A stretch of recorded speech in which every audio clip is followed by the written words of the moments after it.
was 2007. My parents were down in the south of France on holiday, and it was my father's birthday. And as we sat down by the pool, my mum, who was a small, petite lady, sat by the swimming pool and she crossed her legs. And as she crossed her legs, just sort of behind her knee, I noticed a mark. She went to the doctors and they discovered that she had aggressive melanoma. While she was in hospital, there were obviously the nurses on the ward looking after her. But one evening, a nurse arrived at the hospital who didn't even work there full time. And that was the night that a lady called Attilia came into my mother's life, but more importantly, into all of our family's lives. But sadly, Mum didn't make it. And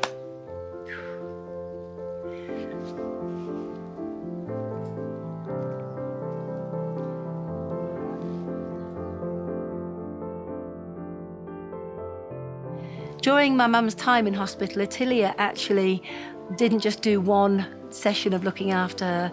She was literally in there every day. In fact, she was in there looking after Mum even when her hours had finished. It was quite incredible, this bond that we saw happening right between our very eyes.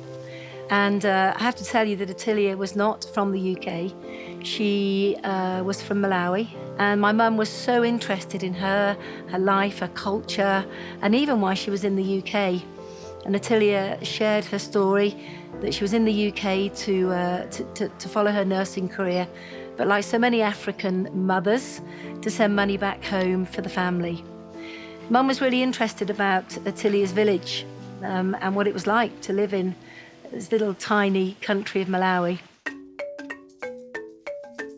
Typical of my mum, I guess, she said to Attilia, I'd love to help you, what is it you need in your village, what's important to you? And Attilia told her about the fact that there was no water. They were collecting water from the river, a river that was used for washing the clothes in, washing people in, the animals were drinking in it. You can imagine the state of the water. I was appalled. I remember going in to see Mum and she was really excited. And I said, what's happened? And she said, I'm going to raise the money to help build a water well. And from a hospital bed, literally over one weekend, she raised enough money. She asked me before she passed away if I would actually come to the village and officially give the water well to the villagers with her thanks for Attilia being such an angel in her life. And I think it was while I was here that I began to realise there was more than just a need for water. First thing that was very evident was that the women were struggling to have the maize ground. Now, maize is their staple diet. The women in the village were having to walk maybe 10, 15 kilometres to the nearest maize mill, which is a chore when you think they've got young families. A bag of maize on your head in the heat that you have down here is not a very exciting prospect. And so we discussed around the campfire one night the possibility of building a maize mill as well. And I guess we're really blessed in many ways because a lot of our team, a lot of the people that we work with, many of them knew my mum, and we set about the task of raising the funds and also us giving the money to be able to start that project and indeed finish it.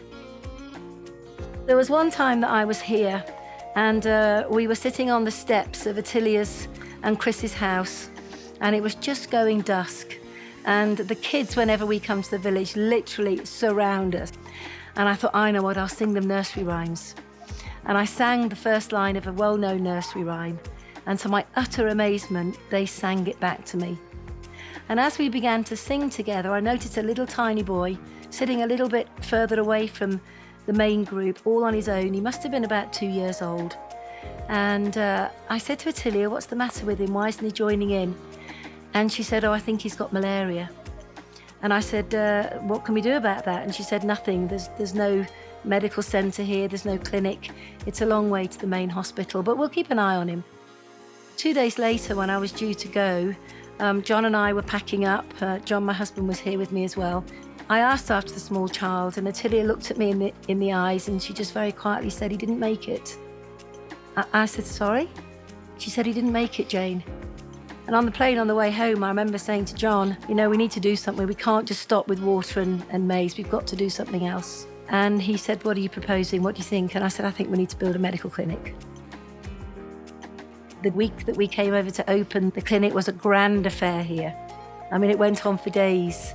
It was a good time. It was a time of gratitude. It was a time of love. It was a time of everybody feeling part of something greater than themselves.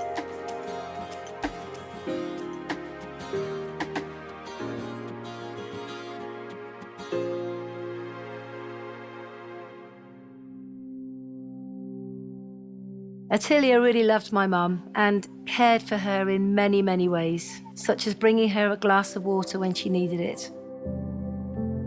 And looking after my mum when she was sick was just priceless for us.